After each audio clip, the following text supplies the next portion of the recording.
ایک گاؤں میں نیک دل کسان رحمت خان رہتا تھا۔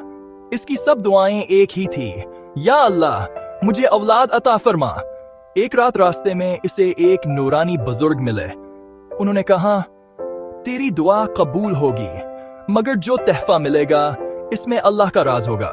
کچھ مہینوں بعد رحمت خان کے ہاں ایک بیٹی پیدا ہوئی جس کا نام نورین رکھا گیا۔ وہ بچپن سے ہی غیر معمولی تھی، خاموش، بردبار اور محبت سے بھرپور۔ اس کی موجودگی سے گھر میں سکون عطر آتا۔ نورین دوسروں کی خدمت کرتی، چھوٹوں کو سکھاتی، بڑوں کا احترام کرتی۔ وہ ہر وقت الحمدللہ کہتی۔ سب اسے اللہ کی رحمت دیس کہتے۔ ایک سال گاؤں میں سخت قحط پڑا۔